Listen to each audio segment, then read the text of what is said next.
Joan dela aste bat, joan nintzen medikungana eta erizainak eramaten zuten txapa. Beti solasten nun erdaraz, ez dakit kostumbrengatik, ez? Beti hola, beti. Bino, txapa ikusita, hasi nintzen, eta beraiek, aizu, eta ja aldatu dugu.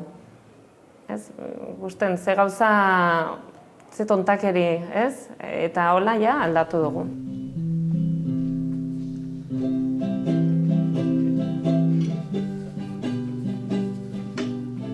Nere ingurua nahiko euskalduna denez, diferentzia handia ez dut izan. Baina bai, egoera gutxi izan baldin badira ere nabaritu dut, lasaiago solastu dudala euskaraz, hainbat jendearekin edo hainbat egoeretan jakinda erdaldun batzu zirela, baina belarria prezutenez, ez naiz desoroso sentitu, euskaraz gauzak adierazten.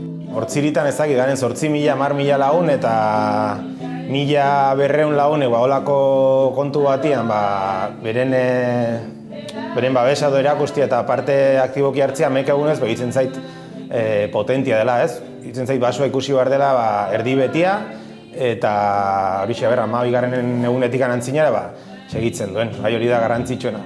Bira, jendia hemen topatu duten jendia horrekin, badakit benpen, beraiek prest daude niri aditzeko bere pazientziakin baita ere, ez dela nire ikitatik nire hizkuntza ez dela izan, ez? Bino, bai, saiatuko gera.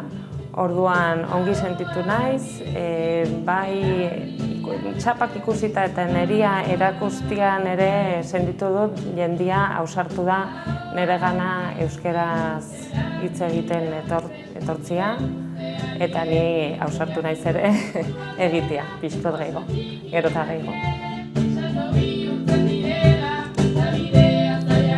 Errekorrido guztia egina dut, euskaldun berria naiz, orduan fase guztia pasa ditut, eta niri pertsonalki tokatu zitzaidan euskaldunei eskatzea euskaraz egitea nirekin naiz eta nik ezin erantzun. Eta ze ezberdina da orain ikustea baduzula antolamen bat inguruan hori bultzatzeko erresten dula bidea ikaragarri. Bai euskalduna bezala orain erresten dizula hainbat egoeretan euskaraz aritzea gaizki sentitu gabe eta baita ere euskalduntzen ari direnentzat bide hori euskaldunek ere beraiei zuzentzea euskaraz erresten duela ikasketa izugarri.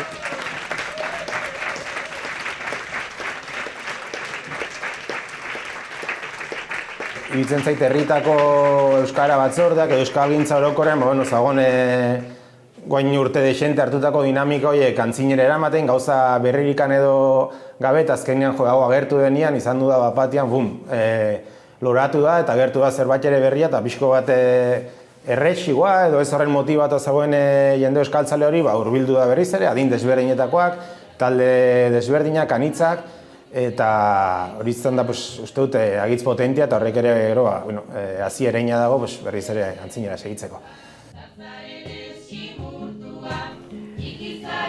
Nik uste dut hau ez dela kendu behar eta egoerak erresten dituela. Bai euskaldunek egoera gehiagoetan ere euskara erabiltzeko eta baita ere ikasten ari direnekan erresago jasotzeko ere ez, dagoen euskara ere eta bultzakada izan behar dela. Beti ohitura falta aritzen gara erdaraz. Bai eskolan, bai patioan, ni seme-alaba ditut 3 eta gainera ja handituak, bino gure hizkuntza itxian erdara da. Bino beraien artin euskara. Orduan saiatzen gera gero eta gehiago hitz egitea. Bino, ohiturak aldatu hori da zailena.